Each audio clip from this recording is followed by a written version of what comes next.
आदाब, आप देख रहे हैं नीम न्यूज़। पेश है इस वक्त की अहम खबर।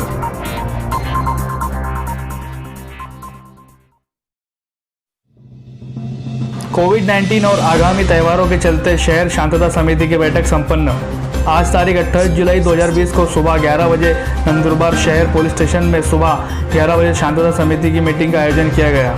पुलिस अधीक्षक महेंद्र पंडित की अध्यक्षता में रखी गई, जिसमें additional collector Vasumana Pant madam, additional SP Chandrakant Gawali, तहसीलदार Bhausaheb Thorat, SDPO Ramesh Pawar, LCB PI Kishor Navale, city PI Sunil Nandwalkar, police कर्मचारी, नगर पालिका प्रशासन के अधिकारी, नगर सेवक, राजकीय पक्षों के पदाधिकारी, विविध धार्मिक संगठनों के पदाधिकारी, सेवाभावी संगठनों के पदाधिकारी, पत्रकार बंधु, सभी बड़ी संख्या में शहर के जिम्मेदार नागरिक उपस्थित रहे। इस बैठक में महत्वपूर्ण मुद्दों पर प्रशासन का ध्यान आकर्षित करते हुए एमआईएम के नंदुरबार जिला अध्यक्ष Syed Rafat Hussain,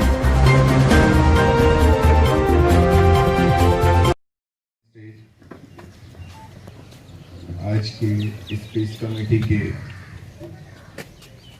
organiser, police department और यहाँ मौजूद सभी सम्माननीय सदस्य, आज की इस मीटिंग का जो विषय है लगभग सभी ने बयान किया अपने अपने शब्दों से, अपने अपने तरीके से। लेकिन मुझे लगता है त्योहार तो हर साल आते हैं, हर धर्म, हर मजहब के हर लोग अपने अपने धार्मिक तरीके से मनाते हैं।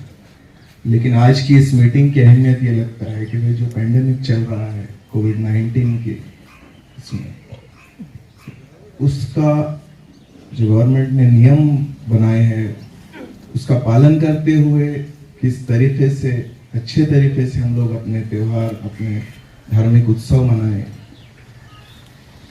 कि हमारे शहर में जो बीमार, जो पेशेंट्स बढ़ रहे हैं उसमें कहीं तो भी लगाम लगे। लेकिन कुछ महत्वपूर्ण सूचनाएं हैं, मैं आज इस मौके पर प्रशासन की नज़र में लाना चाहता हूं कि किसी ने मुझे परसों व्हाट्सएप पे एक 2 लाइन का वाक्य लिख के भेजा कि बीमारी का खौफ लोगों में उस वक्त तक है जब तक उनके पास खाने के लिए खाना है, लेकिन अगर खाने के लिए खाना खत्म हो जाए तो उसके लिए वो बीमारी मायने नहीं रखेंगी। वो ये नहीं चाहेगा इंसान कि बीमारी से पहले उसके घर के लोग, उसके बच्चे, उसके माँ बाप, वो लोग भूख से मरे। तो प्रशासन ने कहीं तो भी इस और गंभीरता से सोचना चाहिए। ठीक है, गवर्नमेंट ने डिक्लेयर किया कि राशन की दुकानों पर प्रति व्यक्ति 5 किलो आपको चावल।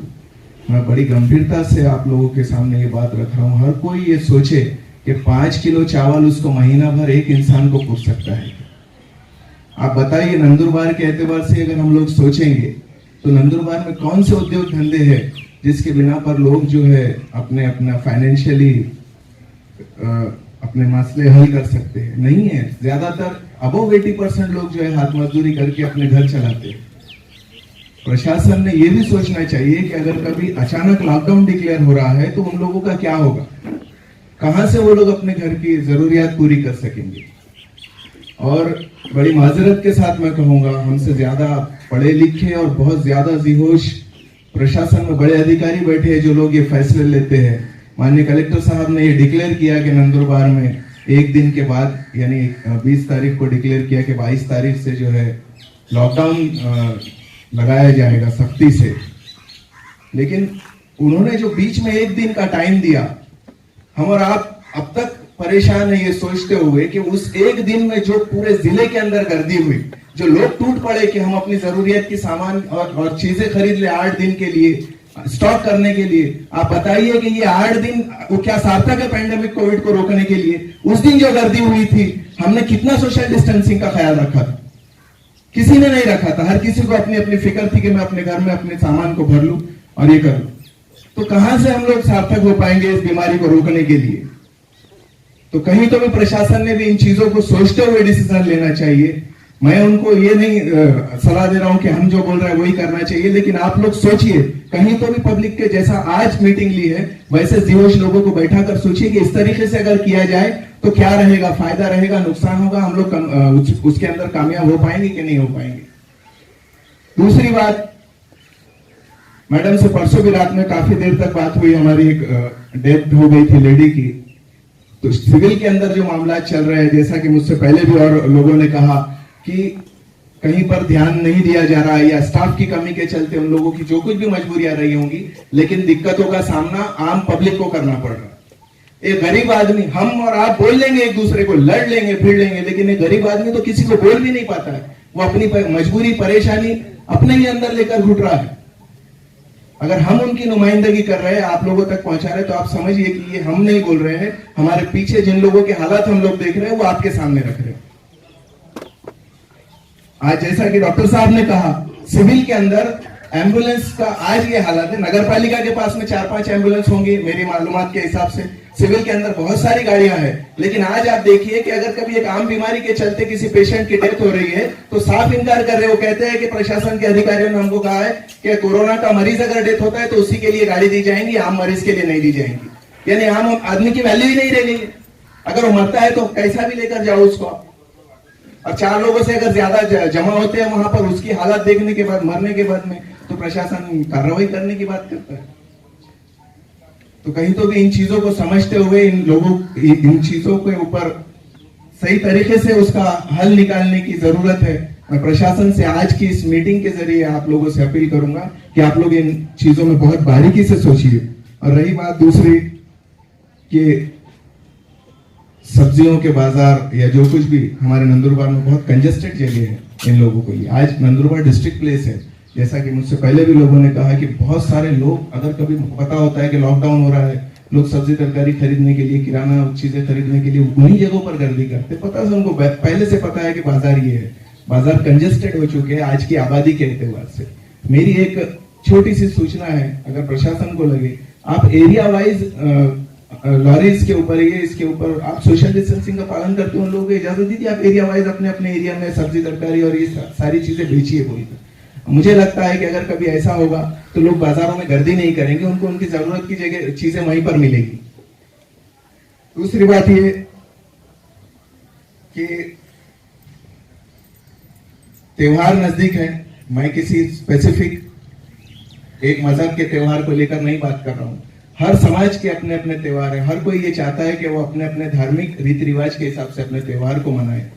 सोशल डिस्टेंसिंग और जितनी भी बातें कोविड को लेकर प्रशासन ने जारी की है, लगभग इन 4-6 महीनों के अंदर ऐसा पूरे देश में कोई व्यक्ति नहीं बचा होगा, शहर में, गांव में, ये जिसको वो नियमों की बारे में पता नहीं रहा होगा। हर किसी को पता है कि सोशल डिस्टेंसिंग का पालन करना है, सैनिटाइजर्स का यूज करना है, और जितने भी नियम गवर्नमेंट ने लागू किए उन सबको करते हुए। तो मेरी आपसे ये अपील है, खंत है ये मेरे दिल में, और तमाम लोगों की तरफ से मैं आपके सामने रख रहा हूं कि शराब की दुकानें खोलने की इजाजत प्रशासन ने दी, वहां पर सोशल डिस्टेंसिंग का क्या हाल हुआ ये हम और आप अच्छी तरह से जानते हैं, उसका डीप में जाने की मुझे बताने की जरूरत नहीं। और दूसरी चीजों के लिए प्रशासन ने इजाजत दी, शादी के लिए आप 50 लोगों की इजाजत दे रहे हो, आज आपने मीटिंग रखी है सोशल डिस्टेंसिंग का पालन करते हुए, लगभग 100 लोग यहाँ पर मौजूद है। तो आप धार्मिक उत्सवों को, धार्मिक त्योहारों को, अपनी पूजा विधियों को पूरा करने के लिए इन्हीं नियमों के साथ इजाजत दीजिए, ये हमारी आपसे अपील है।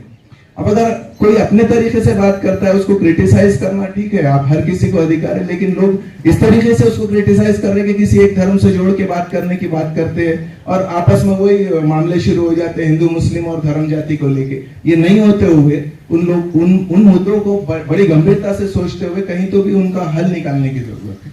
अगर प्रशासन और गवर्नमेंट इन बातों को पहले ही हल निकालेगी तो बाहर किसी को एक दूसरे को क्रिटिसाइज करने की जरूरत ही नहीं है, ना उसको कोई पॉलिटिकल मुद्दा बनाएगा, ना धार्मिक लेवल पे ले जाकर कोई लड़ने की बात करेगा। और लॉ एंड ऑर्डर को तो सवाल ही नहीं आएगा अगर प्रशासन इन चीजों को बारीकी से गौर करने के बाद में अगर डिसीजंस लेंगी तो।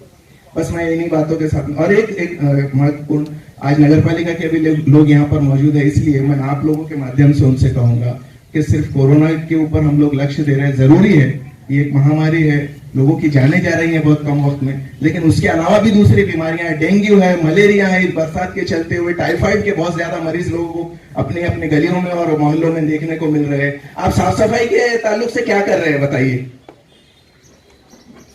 कई नालियां, कई रास्ते, कई ऐसे हालात है कि जहां पर उन गंदगी के रहते हुए उन बीमारियों का फैलाव हो रहा है और लोग आज उनके खाने की परेशानियां हैं वो दवाखानों में नहीं भर पा रहे, उसकी वजह से बीमारियां बढ़ रही हैं। और सिविल अस्पताल में लोग जाने से इसलिए डरते हैं कि अगर उसको सादी सर्दी जुकाम भी अगर हो रहा है तो वो डर रहा है कि हो सकता है कि मुझे कोरोना का पेशेंट बोल के वहां पर डाल दिया जाएगा, क्वारंटाइन कर दिया जाएगा। तो आप लोग बड़ी गंभीरता से इन मुद्दों की तरफ सोचिए और दखल देकर इनके ऊपर इम्प्लीमेंटेशन करवाइए। तो मुझे लगता है कि आम आवाम को कोई और परेशानी रह ही नहीं जाएगी। मुझे बोलने का मौका दिया, मैं इसके लिए आप तमाम का आभारी हूँ। अपनी बात खत्म करता हूँ। धन्यवाद। ऐसी ही ताज़ा और असरदार खबरों के लिए सब्सक्राइब करिए हमारा YouTube चैनल मीम न्यूज़ और सब